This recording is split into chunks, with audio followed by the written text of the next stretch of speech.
Hello, everybody. I wanted to take this opportunity to first and foremost wish us all to be safe and healthy during the holidays and during these very trying times.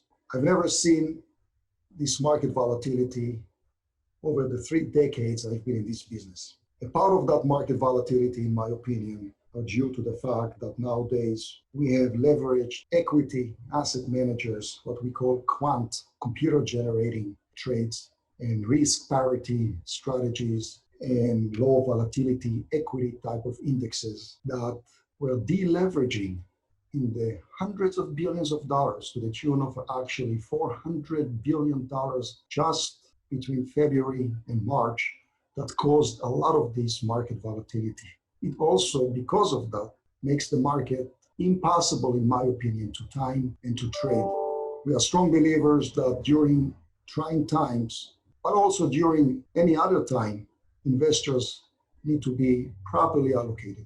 They need to have a fair amount of cash in their accounts to take advantage of any buying opportunities whenever they may rise. Have some fixed income investments that, irrespectively of the market, bring income to the account, such as essential services, water bonds, sewer bonds, that we all need to use and pay our bills, and naturally, some equities. This market volatility, I don't think, is going to subside that quickly. The liquidity in the market is not functioning still well enough. We had a decade of trillions of dollars going into ETFs. And now when there is a need for liquidity, we see that these ETFs can cause drastic market sell-offs, moves down and moves up. A lot of traders were caught into what we call a gamma spiral. When a computer trades and the market is down 5%, trades pile up and markets can extend the 5% decline even further. And the reverse happens when markets go up. When markets go up 5%, the computers can generate additional trades on the way up, thereby moving markets a lot higher than 5%. That market volatility is very difficult to deal with. That said, regardless of the environment we are in, 12 months from now, I think markets are going to look a lot better, in my opinion. The difference between this market sell-off and the market sell-off we saw, say, in 2008, which found its bottom on March of 2009, is grandiose. In 2008, we had too many excesses in the market, multiples and valuations were overextended. We had what we called at the time a real estate bubble, but it was really also the banking bubble and the banking collapse. This time around, we went into this market spiral with maybe one of the best economies we've seen in the past 50 years. Unemployment was at all-time low, 3.5%. Our GDP growth rate for the first time was growing anywhere between 2 to 2.5%. Companies were making money year over year, and yet one COVID-19 virus took us all down. It was the first wave that caused markets to go down. And that wave, I call it the shock wave. We could never expect or foresee a situation where economies were shutting down. But it was an effort by our government to turn off the switch to save lives. What transpired next is a fiscal bridge loan wave to the tune of $2.2 trillion that was passed by Congress and the Senate to backstop our economy and to give a breathing room for small businesses, large businesses, individuals, and independent contractors alike. And that was the second wave, in my opinion, that moved up markets by about 20%. We are not in the business of finding bottoms. We are not market timers. With that in mind, my opinion is that bottoms are not found with one event. It is a process. And in that process, markets normally try to retest these previous lows that we saw before. It is my belief that in the event, that third wave, which I'm going to call now the economic downfall as a result of the lockdown, presents itself, we all need to be able to put the cash that we have in the accounts to work, because our economy is going to come back online. I do think that companies will have to pull down their estimates for the year because they just don't know when they'll be back in business. I do think that earnings estimates are going to still keep coming down. I do think that about 25 million jobs in our country are at jeopardy. These are jobs in the entertainment industry, in the restaurant industry, in the tourism industry, in the transportation industry. Last week, we had 10 million additional people filing for unemployment benefits. This week, that number will go up by a few more millions. There is a lot of pain and suffering. Our GDP likely will contract north of 10%. During the Great Depression in 1929, our GDP contracted by about 13%. And because of that, I think that financial markets are going to have harder time to keep going up because we need earnings to support the next move up in markets. It is also important to recognize that the average recession lasts about 1.5 years. Most likely we are in the midst of a recession already, if not a depression. But because the cause for this market decline is not due to a structural problem, but a shock to the system problem as a result of that COVID-19. It is my guess that the duration and the depth of this current recession is not going to be a lasting effect. However, what we can do is ask ourselves the question where financial assets are going to be 12 months from now.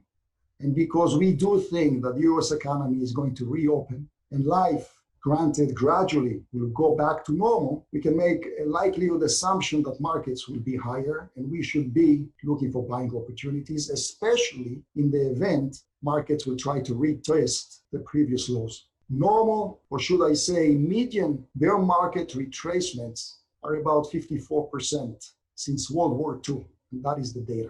In which case, the S&P 500 should be anywhere between 1,500 to 1,800 points. It is today north of 2,700. And this is not a prediction. This is just a fact in time. Also, at the end, markets trade on valuations. The market multiples normally range between 12 to 22 times earnings. During deep recessions, market multiples can drop to about 12 times. And during shallow recessions, market multiples can settle at about 16 times earnings. If we were to take 16 times earnings times the reduced earnings estimates for S&P 500 companies, which is at about $120, we should see the S&P 500, based on just these numbers, trading at about 1,900 points. This is not a prediction that the S&P 500 will go there, but I think it's important for all of us to recognize that and be prepared in the event things do go to that level.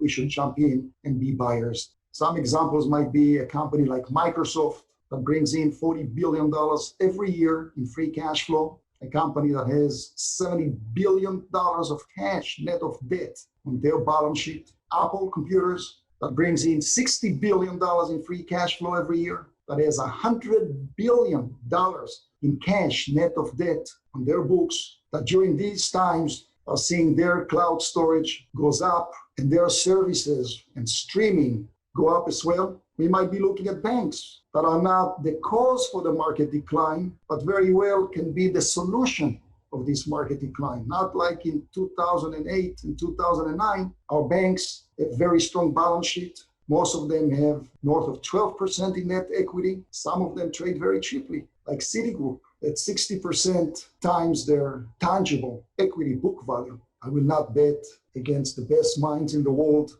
that come together to find us vaccines and clinical treatments for COVID-19. Today, as we speak, we have about 100 programs in place, 60 of which are looking for clinical solutions, and 40 other programs working on vaccination, hopefully, will be available for us by next year. Therefore, I will not bet against this American ingenuity, and I will not bet against the strongest economy in the world, because we've been through situations like that, and markets always recover. Let me remind you that the US economy is the only developed region in the world with still a population growth over the next 20 years. The US economy has the highest share of high-value sectors in the world of technology and healthcare. The US economy during these trying times is still one of the best houses in a very bad neighborhood out there. And last but not least, let me remind you that the US economy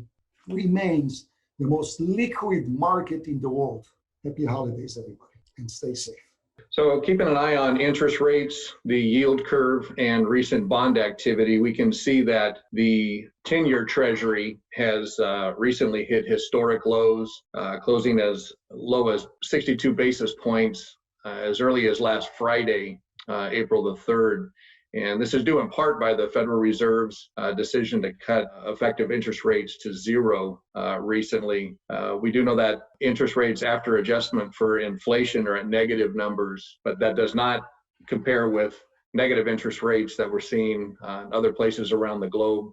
So we are staying with our real rate at zero. The Federal Reserve has remained accommodative so far in cutting interest rates and increasing liquidity. As far as the yield curve is concerned, we did experience a temporary inversion between short-term interest rates, being the 1 month, 2 month, and 3 month versus the 10-year. That was for about a 2-week stretch, late February to early March. That's since corrected itself.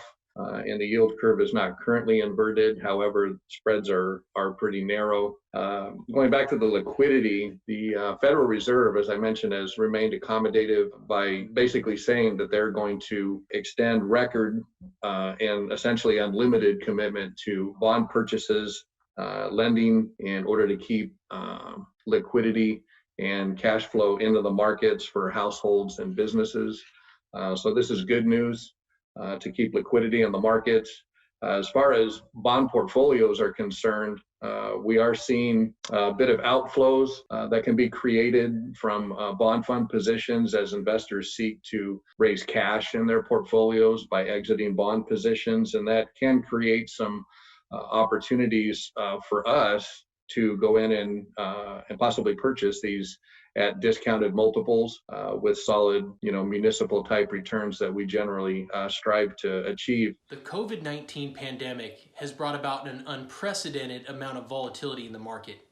Bulls, bears, and everyone in between are rushing in with ideas on how to capitalize. We've identified two main approaches, and we will emphasize investing in value companies versus quote-unquote corona stocks. Companies like Inovio Health, Teladoc, etc. These are classified as coronavirus stocks because had we not encountered the pandemic, we wouldn't be giving these companies a second thought. Instead, I'd like to talk about companies that have been on our buy list for some time. However, now they're selling at a significant value. Microsoft, for example, is a company that has taken a blow to their share price like every other publicly traded company. The difference is Microsoft's free cash flow for the trailing 12 months ending Q4 2019 is a massive $40 billion. This titanic cash flow is due to their use of Azure Cloud Services as the backbone for every product in their ecosystem. Apple is another company hit particularly hard due to their reliance on China in their supply chain. Founder Steve Jobs was acutely aware of market volatility and its effect on the company. He set a precedent long ago that Apple would keep cash on hand to not be subject to the whims of the market. And Apple has stayed true to that, and they have cash on hand as of Q4 2019 of $207 billion.